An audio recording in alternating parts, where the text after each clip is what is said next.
With the body and paint work complete, the engine running and ready to install, our 1968 Plymouth Roadrunner is a month away from going home. Wait a minute, we haven't even introduced this car. All right, let's take it from the top.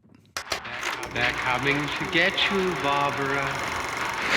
In Springfield, Oregon, dead Mopar muscle cars are coming back to life.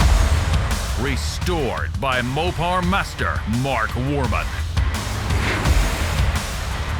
Joined by his out-of-this-world cousin Dougie. Oh, hi, Mark. His apprentice and daughter, Alyssa. Whoa, stop. And his childhood best friend, Royal. Mark hates everybody. His protege painter, Will Scott. You got one job. This is Graveyard Cars.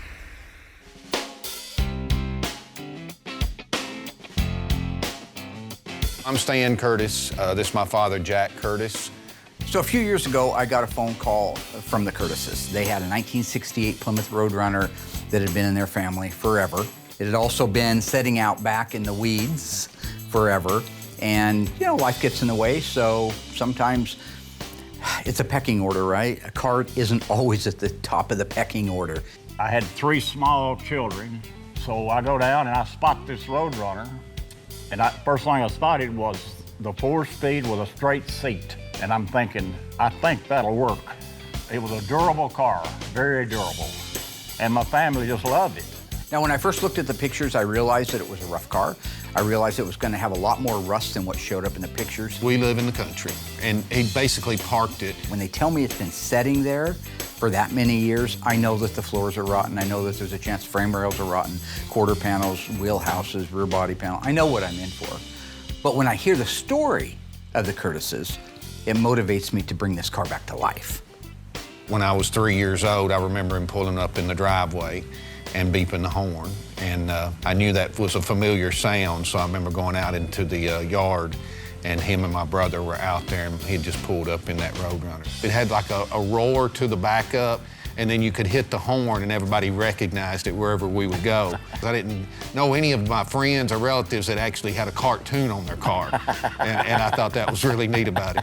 In 1968, when Plymouth had the idea for the Roadrunner, they needed to get permission from Warner Brothers to use that character. Warner Brothers did bless them to use the Roadrunner character in the name, but they couldn't use the full color version. I don't think Warner Brothers was on board yet, exactly. They said, yes, you can use the black and white version, you can't use the full colorized version. That's why, like even on the Curtis's car, the black and white Roadrunner bird will be installed, because that's correct for 68. I think everybody was talking muscle cars then. I knew when I bought that car that I'd never get rid of it. In 1969, the car just took off. It became Motor Trend's Car of the Year. It was the most sold muscle car in Mopar's history at that time. Warner Brothers moved to the next level, gave them a full blessing to put the full colorized version. As well as, one little tidbit, the horn in 1968, because of this same rule, was black, and the character was black that said Voice of the Roadrunner. In 69, you got a purple horn, the famous purple horn, and a fully colorized decal. And over the years, there'd be people come by and say, look, I'd like to buy that car. And my father wouldn't sell it because he was afraid we would be disappointed. I wanted to make sure that at some point it could sort of have some of its glory years of what it would look like when it was first new, exactly the way it was when it came out of the factory. Graveyard Cars, a lot of the things I'd always had questions about for Mopars was he was throwing off these numbers and these letters and what all of these different options were in the car. One of the things Mr. Curtis had shared with me that I took total compliment on was that he likes the show primarily because he gets to learn something. He knew about cars, and he knew a little bit about the Roadrunner. But he says the way that we educate you. I'd never seen a program that broke it down to that specifics of what these cars were built and how they come from the factory and what the build sheets would say. And I was trying to find out what is really, did this car from the factory, and then what at the dealership, did they put some type of dealer option on it that I may not have known about? The way that we talk about the nuts and the bolts and the fasteners and what's correct and what's not and what numbers are right and what ones aren't, that's the stuff he really sinks his teeth into. I watched this show and I come to find out Mark, and I'm kind of blowing smoke, but he's good at it. The best. And that's just my opinion, but I think it's a pretty good one. Is he looking behind? So this process is just like any other one. The car comes in, we put it on a bin pack inside the shop, get it up in the air, disassemble the whole car, and then at that point, market inventory, what we have, what we don't have. If we do have this part, is it savable, or we're gonna have to replace it? So he does, a 3 or 4 page list on each car just before we tear it apart, and then through that whole process. Once that's done, everything is labeled, put away in a bin, so that way, when it comes time to assemble it, we got everything right where Mark left it. But after the disassembly is all wrapped up, it heads out to the dipper, and that's when you really find out what you have. The car comes back from the dipper, and either you're gonna have a really solid car, it's gonna go quick, or you're gonna have a car that needs everything. This car wasn't too bad, the normal quarters, trunk floor here or there, but nothing extensive. So when it got back from the dipper, we were able to get DP90 on it, get it right to the metal guys, give them their time to do all their cutting, grinding, welding, final fit and finish, get the car just perfectly square. Have Mark come out, double check gaps just because it's good to have a second set of eyes on it. Then it heads right out to the Bondo room. So they do their job, get all the body work done, bring it over to me, we prime it, 4 or 5 coats, thick coats of primer, then it goes right back to them. They block it out, clean up any issues, kick it right back to me. Double check it, prime it again, and then I'll give it back to them a second time where they'll block it again. And then by that point, you're just literally doing that 3rd coat of primer, just a nice even 1 or 2 coats, hold everything down because we're not doing the pre-paints anymore. So these cars really need to be perfect when they come over to me. I was thinking about my kids and my wife, how tickled they were gonna be, how much fun it was gonna be, have it back like it was. The one thing that I'm hoping he can do, and my mother too, is maybe take it to some local parades and some local car shows. We have a lot of car shows that's for charity. I like that. My hope is that if he's going to get the morning paper, that he can drive into town, and even if it's just that much, that he can enjoy that. And my mother drove it for a lot of years.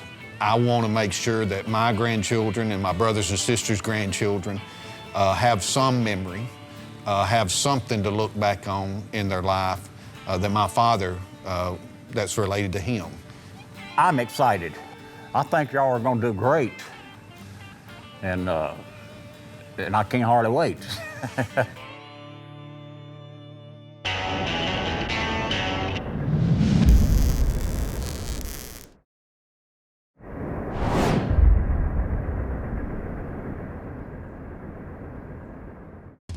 So we're getting ready to do our initial fire up on the 383 for Mr. Curtis's 68 Roadrunner. Remember, this is a numbers matching engine. Everything about it's numbers. It was very original when we took it apart. It's very original now. It just looks a whole lot better. So hopefully it fires right up. We don't have any leaks, squeaks, rattles, knocks, and all the things that can happen. Maybe we get lucky again. Maybe we get good again. And then it will be ready to install in the car when it comes over from the paint shop. Are we ready? Are we ready, Freddie? It's another one, baby. You don't look very confident. What is your problem with confidence? You need to get more confident. Is it because every engine we've touched in the last year is blown up, broken, lost oil out the back? And I always put the distributor in backwards every time, right? Now, just for the record, folks, we've never blown up an engine. We've never had that's a lie. We have had a remain seals leak, but we've got that cured because Mancini makes a billet aluminum remain seal that took care of that little problem. A couple years ago when I was talking to Mancini Racing, I was telling them we're having a lot of rear main seal issues leaking. Do you offer the rope? We'd like to go back to the rope style. And they said, no, those are long gone, but we might have an answer. So they sent us out this cool billet aluminum rear main seal retainer with this trick seal in it, and we've never had one leak since then. This is one of those engines. Made our life Other than that, easier. Doug likes to put the distributor in backwards. Always. Because it keeps us on our toes. Uh-huh. Have we got fuel in here yet? Yes. Okay, Do you want to look in there? It's spraying fuel. Yeah. I like it. What's wrong with that? Okay, ignition's on. I'll let you push the button. I mean, he likes to push the button. Let's just give it a try, see what it wants to do. I don't want to die. Is everything tightened down and nice? And this, I can put this back here so I don't have to take it in the nut. Away from the exhaust. Saw a guy, Johnny Head, back in high school. He was in the shop class, and the battery cable got caught in the fan that whipped up and hit him right in the nut, and he lost a nut after that. And so they called him Johnny One Ball. Is that true? No. Crank it over. Push the button. Sure.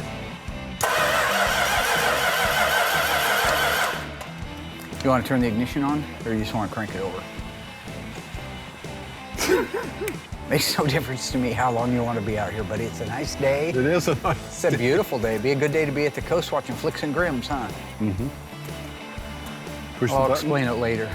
Once in a great while, we would go down to Granny's place and bring the 8mm projector, and we'd watch a movie. And somehow in his mind, something was said out there at that moment that he changed Granny to Grims, which we never called her Grims. I don't know why we would call her Grims. And then Flicks makes sense because that's a movie. Flicks and Grims. Push the button. What? Yeah, No. sure. No, you go ahead. Go ahead, try it. Pushing the button. Oh, God. Okay. Me too. Stand back. So when you start up an engine for the first time, there's a multitude of adjustments that have to be made at the very same time. Sometimes you have to bump the timing up. Sometimes you have to open or close the choke or pump the throttle. You have to figure out if you're getting fuel to it. Is the compression built up yet? All these things. So the initial fire up can be a little bit rough. Now what you'll notice is once they do start up and that roughness begins to go away, the engine begins to idle faster. It begins to clear its throat, so to speak. So once that engine begins to clear out and start running right, you can step back, walk around it, do your QC stuff. First thing I always look for is oil leaks. Choke slamming shut. Oh, that's why. Okay. Can you disconnect it? We'll have to adjust that. Sounds good, right off the bat. That's not a pre-start, no gain. As you can see, the paint's not burned off the manifold. You see that? Paint's not burned off the manifold, look at that. That's an initial startup right there, no smoke yet. Got a little bit noisy valve train, which is normal on a new engine. We're gonna hold the RPM up so the cam can break in.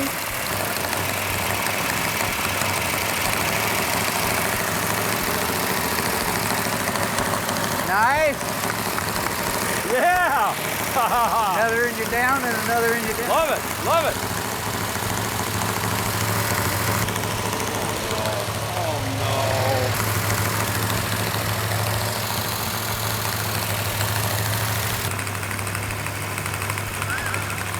All right, we have the engine running exactly the way it's supposed to. No leaks, no rattles, no knocks.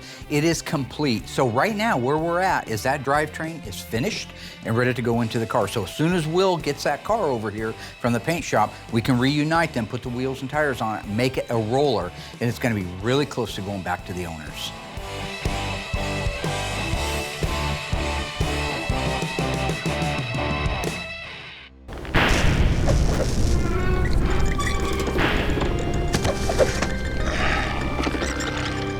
Hey ghouls, back in season 10, episode 13, we finished The Little Dead Wagon. We premiered it at the SEMA show. It was a 426 Hemi. What transmission did it have behind it? Was it a 727 Torque Flight, 4-speed manual, Silver Sport A41? If you think you know the answer, stay tuned after the break. I'll let you know how you did.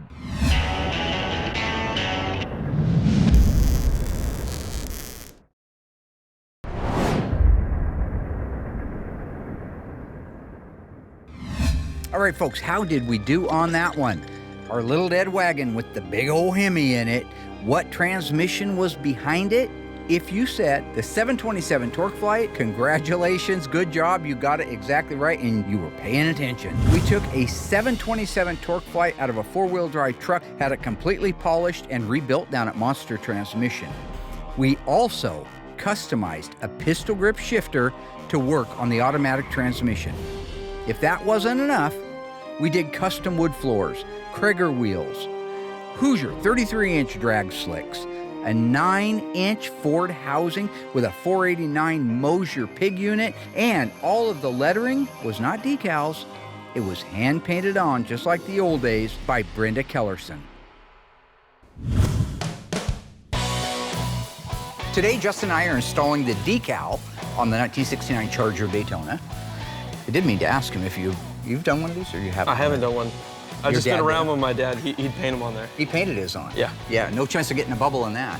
That's a lot easier, actually. Yeah.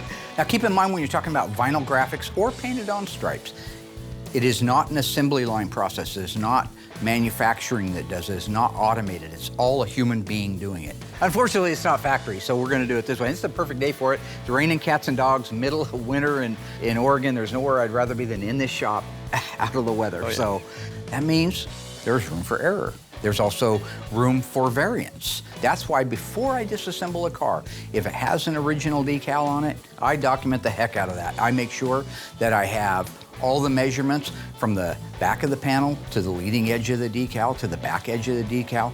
Where does it lie in space for the side marker light?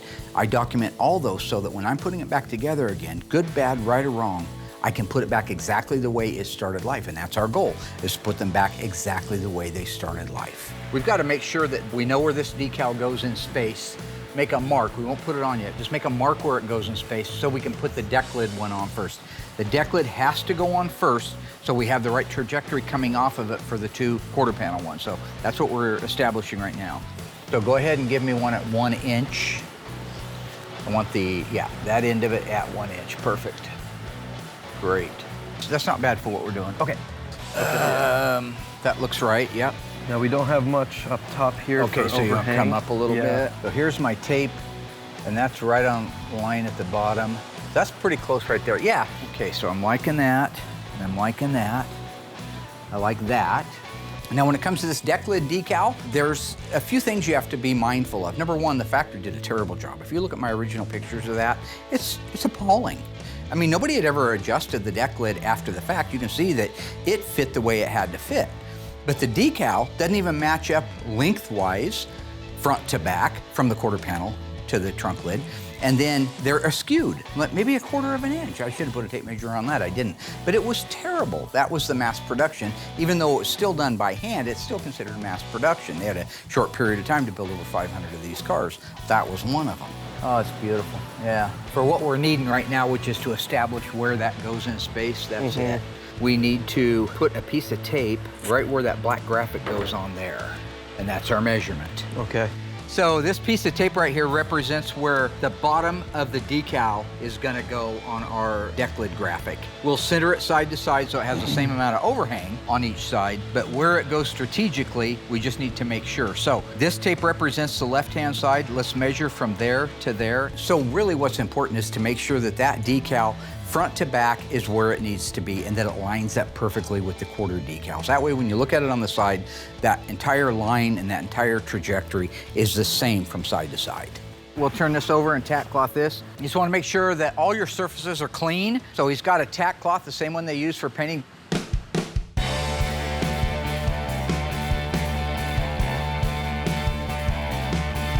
Now that we are not doing pre-paints, we seal these cars. So the cars finish off in 400. I use the PPG NCS 2004. It's a gray sealer. It'll feel like 320 scratches, but we finish the car in 400. So I'll do 2 coats of sealer, and what that does is just any light scratch or any imperfection, a real faint one at this point, that sealer will fill it. So when it comes time for the color, you are literally painting over just a perfect finish. When you're doing any type of metallic, the concern is making sure that your prep work was the best. And if it was off a little, hopefully the sealer got it. Because if you have a 220 scratch, even a 320 scratch, 320 will probably be okay, but if it's not finished off correctly, you'll base it, everything can look good, you'll clear it, you put it outside, and you'll see a sand scratch, and that's where the metallic lays in that scratch. You could look at the whole side of a car, the metallic just lays out perfect, but where the paper, sandpaper was too coarse and you didn't get it sanded out good enough, it could lay in there so that metallic could just go down the complete side of the car if it's not prepped right. So once that sealer dries, I like to give it an hour. We can go right to our color.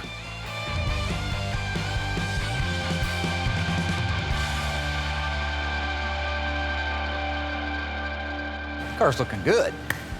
69 Charger Daytona, EV2, Hemi Orange, one of 503 built. 440 Magnum, 375 horsepower, 727 torque flight, 323 shear grip rear end. Got numbers off again? Yeah. I do that when I get nervous. Yeah. Don't want to get the backing paper wet. Go ahead and put the solution on there first. It puts the solution on the deck lid. It puts the solution on the deck lid or gets the hose. You just couldn't wait to say that. I've been waiting all day. That's why I'm wearing this shirt. Just put the solution on the girl. And he gets mad because the girl down the hole won't put the lotion on. And then she starts messing with his dog Precious. You know, so who's really the villain in that one? Okay, let's take this off. Take your hand and grab it right there in the, not in the field, but on the outside. Now go ahead and wet that down. Does that not go on spray? No. Now do it. Oh, it does. You're doing fine. You're doing fine, Dougie. I mean, Dougie. No. Justin. I don't know what's worse. It's, yeah, working with me or Dougie, right? No, getting called which Doug. one's worse, yeah. Okay, first thing we're gonna do is we're gonna line it up right on our tape line. Well, I'm overhanging on this side about 3 inches. Let's go this way. We'll have to trim it, obviously. Got a nice reveal. Even though our measurement showed one thing, you don't want that decal to be on there askew where maybe it's tighter towards the opening here than the other side. So we know we're about where we need to be. Now we dial it in and make sure that reveal is the same. Okay, so what we're gonna do is squeegee from the middle out. We'll get this side locked down. Once that side's locked down, we'll lock down the other side. You can see the stuff building up underneath it as I go.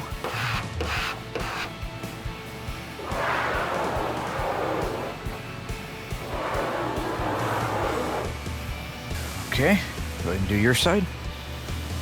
These are actually these long flat panels.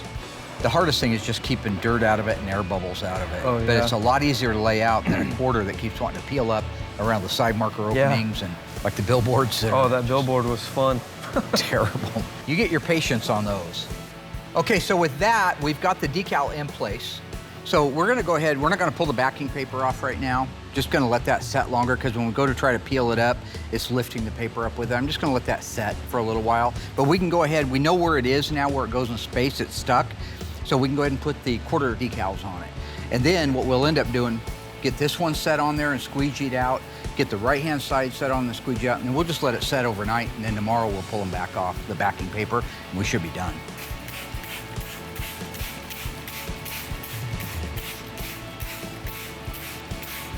All right, yep, go ahead and set that down there. That's supposed to be at the bottom. I gotta come up there, okay.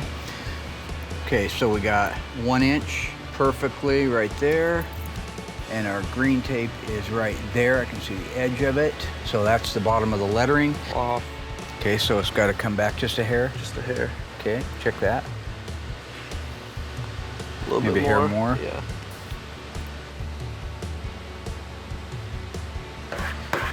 Get this stake down by just starting right there. Get that leading edge.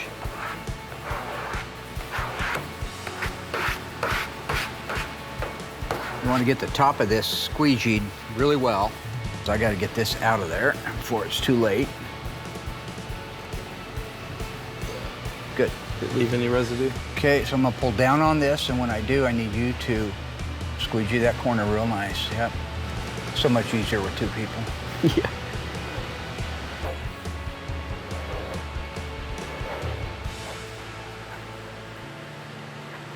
Down to that style line.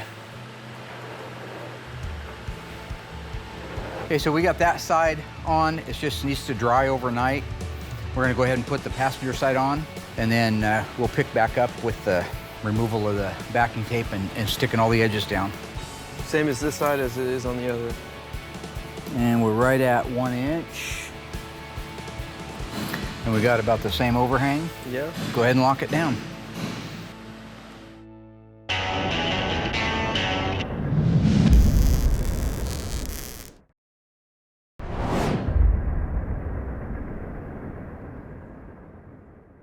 Okay, so this has been setting all night, and I think everything's got good adhesion, so we're gonna pull the backing paper off. I'm gonna start on the trunk lid, and if we can get this off successfully without air bubbles and wrinkles underneath it, we'll tag down the edges of it, and once that's done, we'll move on to the quarter panel decal. So, because sometimes when you pull that backing paper up, even though it doesn't technically lift, it can pull an air pocket in it. Oh yeah. So that's great.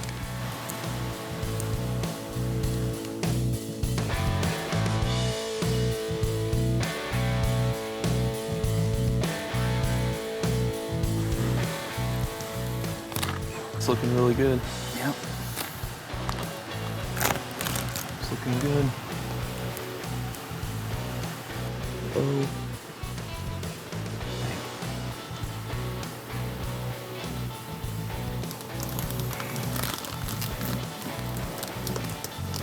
Perfect. Yeah, it's right on it. The decal came out absolutely perfect. Justin is great to work with because he's really growing as an assembly tech. I'm at a point now where I don't even have to be there. I just like to be there. I like to be there for a multitude of reasons. Torturing people's one, practicing some of my new comedy bits, that's another one, but also making sure it gets done right. I get set somewhere in the priority list. Now that we got the decal done on the Daytona Charger, we're at a point where we can put the spoiler on. Once we put the spoiler on, we can move to the front end of the car. Look at how big that decal is. Yeah. I mean, that's like, it's not a little badge on the back of it that says Bill's Toyota or something. I mean, this is in your face saying, this is a Daytona, what you gonna do about it, right? This is a Jerry Crandall version of a car right here.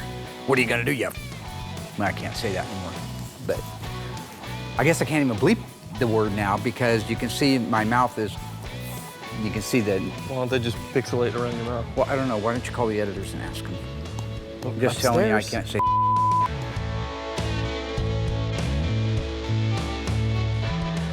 All right, on our 1970 GTX 446 barrel, we've already made the pulls to the outer rocker and a section of the inner rocker.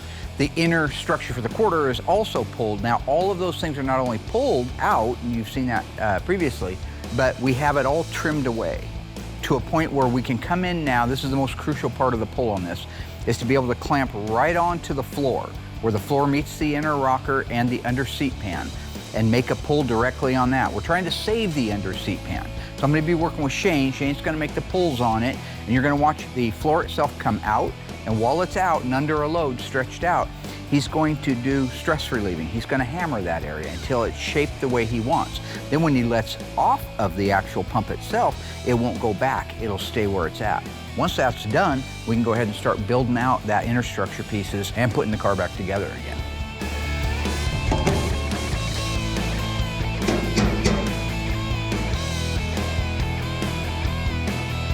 On our 1970 Barracuda tribute car that we've made into a 446 barrel, 6-speed silver sport car. Met some folks at Little Creek Casino up in Washington a few years ago. His wife, Laura, the one that actually commissioned us to do it, had seen a car just like the one we built for her when she was just a kid in school. Fell in love with it and wanted us to build a twin to it, and that's where we're at today.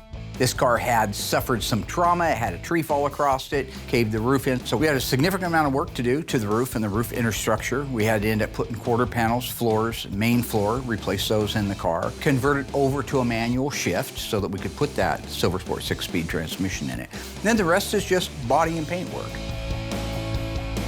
So today I'm getting ready to bleed the brakes on our 1970 Cuda. We got a new system for it. It's a one-man system, so I can do this all by myself. Makes my job easier, makes everybody else's job easier. I don't have to pull people to come sit up in the car and press a brake pedal for me.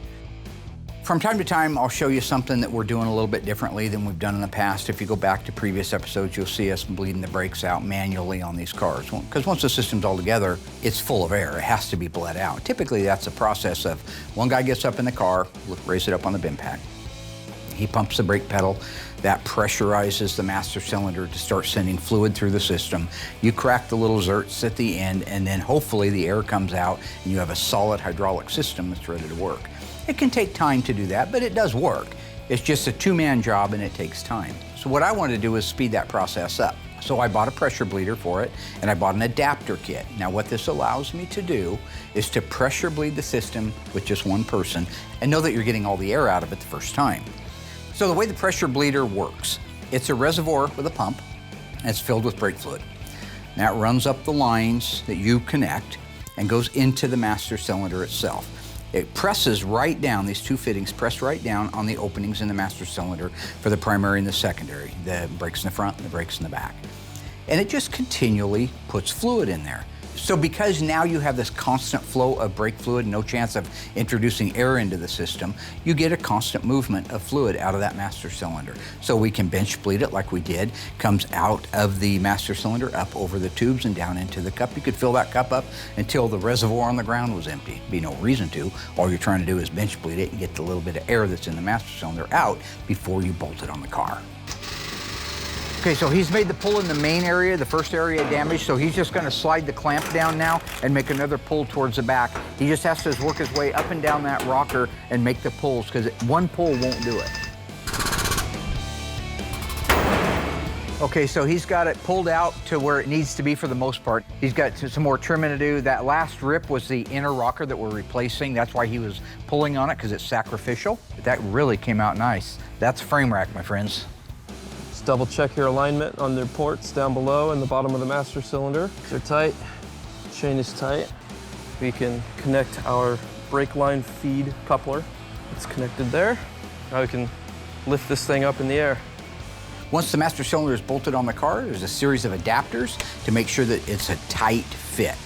You make all those connections, tighten it down, connect your hose from the reservoir into that adapter, and you're ready to begin bleeding. So once you're all pressurized, all the fluids in the system, you want to go to the back of the car, furthest point away from the master cylinder, and begin bleeding.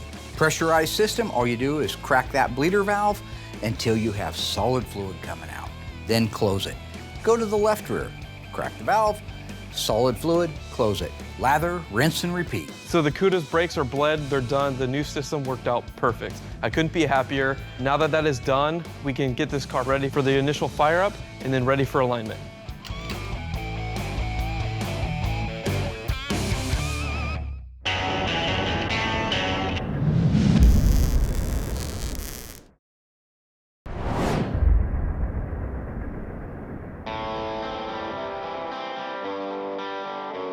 That QQ1, it's a very bright blue metallic, pretty color. It's a little bit darker than B5, but there's no pre-paint, so you just don't go in there and throw a couple coats on and you're done. As far as transparency goes, every car is different. But in these blues, I have noticed the blues and the greens, they take that 7 to 8 coats to get complete coverage. So I have to go back to doing spray out cards. So that spray out card has 4 different variations of colors that you could potentially be painting over. So you do that spray out card and you cover it, you hold it up to a light until you can't see through that card anymore. Once you have your coverage on that, you know that's exactly how many coats you need on the car. And because you've sealed it, you know you don't have any small imperfections, sand scratches, any issues, pinholes, stuff like that, because you'll see that in the sealer. So you can go in at this point, put in 7, 8 coats of this color, because it is a transparent color. Let that just dry. Give it time, let it dry, then we're ready to clear it.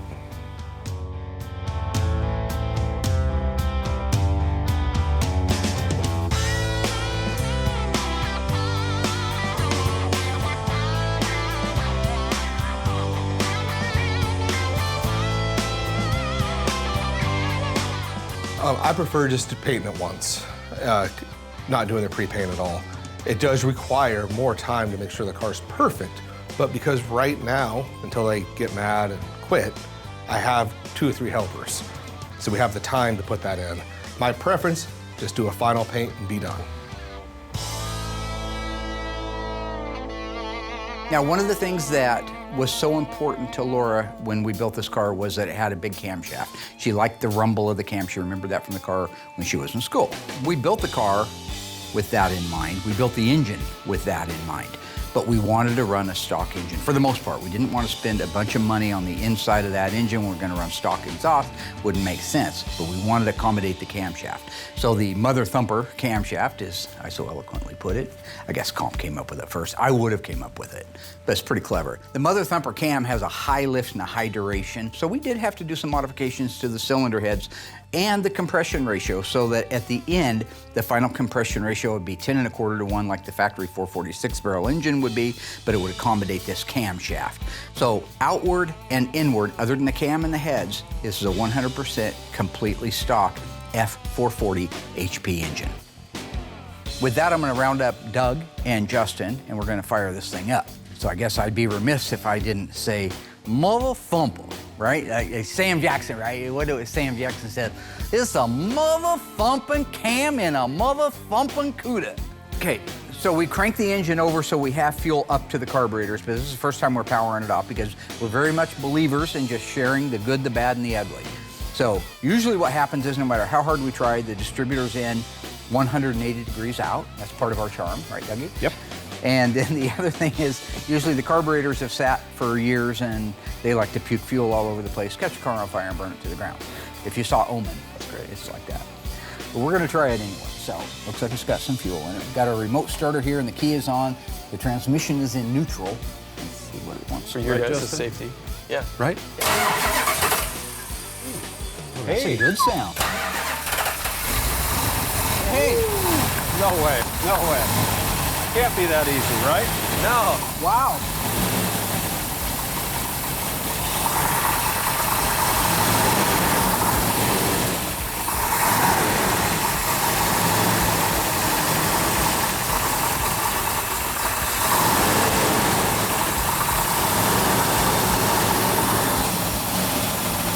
Wow, that started right up. Nice.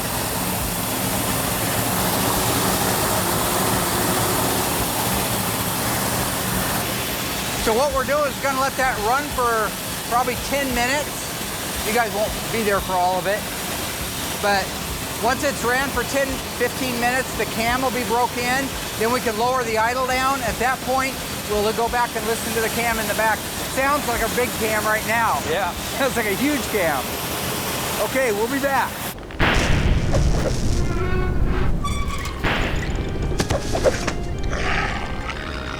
Way back in season 5 of Graveyard Cars, we restored this gorgeous, one of only 56 built, 70 Dodge Charger, 426 Hemi, 4-speed, all numbers matching cars. True or false, the sales code for the white Bumblebee stripe is V8X. If you think you know the answer, why don't you stay tuned after the break? Come back, we'll find out together.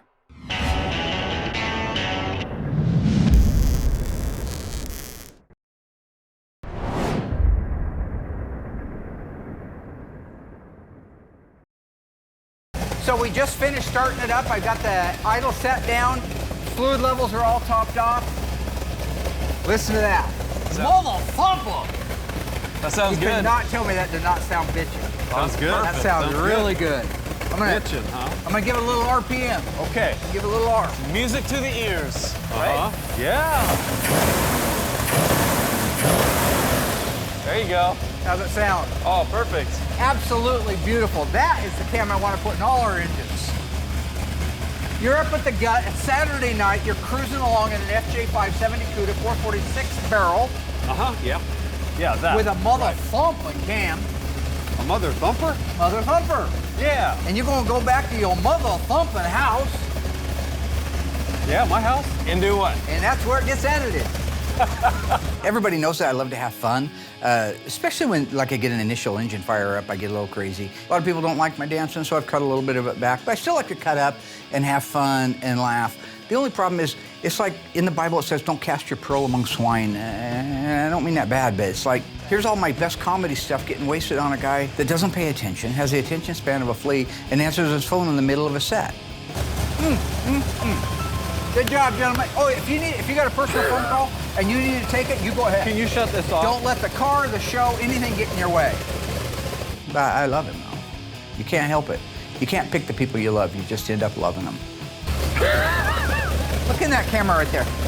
That one? You see what I'm saying? It's just, there goes the pearl. Your little swine. What? I don't get it.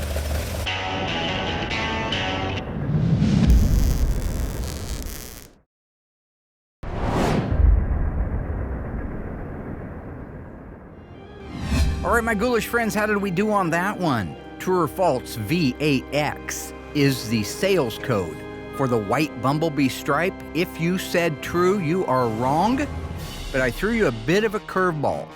I made the mistake of installing a V8X stripe on that car. It was supposed to get a V8W. So if you watch the episode, you'll see where I was taking the black tape back off and putting the white tape stripe on. V8W is the sales code for the white bumblebee stripe on a 1970 Dodge Charger. This car also featured a V1X black vinyl top, A34 410 Dana Super Track Pack, bucket seats, C55, and a C16 center console, just to name a few things.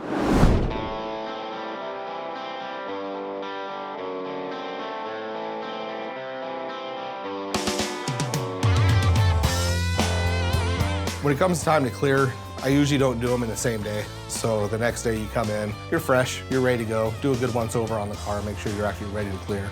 We use the PPG DCU 2021, which is a polyurethane clear. It's a very thick clear, lays down good, cut and buffs great, holds a great shine, great product from start to finish. That process is a little bit easier, believe it or not. You're just clearing a car. So we do 3 coats to 4 coats, give or take on the car what we're looking at. There has been times where you'll see like a slight little wave in something that you may have missed, and I'll put an extra coat of clear on it just so you can block the clear flatter. But for the most part, it's 3 coats of clear, let that sit for a week or two, make sure it's cured. And then my new helper is great at cut and buffing. I literally paint these cars and then just give them to him. He does the cut and buff on them from start to finish. They look great, and then they can go right to assembly. With the body and paint work complete, the engine running and ready to install, our 1968 Plymouth Roadrunner is a month away from going home. So about 12 years ago, I took on a project for Aaron's dad. Aaron Smith is our executive producer. You see his little credit down there in the episodes. He's also the guy that was in quite a few episodes, like a couple of seasons ago. Anyway, his dad wanted a GTX. He wanted me to take a sports satellite and make it into a GTX because his dad had bought the sports satellite brand new. It meant a lot to them. We ended up taking the 318 out of it and putting a 440 in it out of a 69 Chrysler New Yorker that only had 40,000 miles on it, but I still rebuilt it before we put it in. Did a complete color change on it, made it into a black, real sleek, gorgeous. We did have to put a roof skin on it because the original roof skin had rotted out, which happens a lot of times on these cars when they have vinyl tops on them and they don't get addressed in time. So we ended up putting a roof on it, bottoms of the quarters, minimal amount of body work besides that. Once the body work was done, we were able to go through the paint shop, get everything painted, wet sanded, buffed like glass. Then we could put the ornamentation on it. This project took us a few years to do because we kind of piecemealed it. That brings us to where we are today. Mr. Smith asked me to sell the car for him, which I did a few weeks ago, and now it is going home. One of the things that the new owner requested was that everybody from the team sign the inside of the car, which I think is very flattering, considering we're just a bunch of goofball mechanics working around here, but we just happen to have a TV show that I created that everybody said wouldn't happen anyway, so I don't take that for granted either. But anyway, yeah, so we signed the inside of the deck lid and sent it home to him, and in fact, I just heard from him, and he's just super thrilled with the car. Thought it was absolutely gorgeous, so. If you think it's easy to make a show laugher, boy, why don't you make one, okay? You can laugh at my stuff all you want, but until you make your own show. When you have $20 million of your own money on the line, you can do whatever comes in that little AJ idiot head of yours. You know what that's from?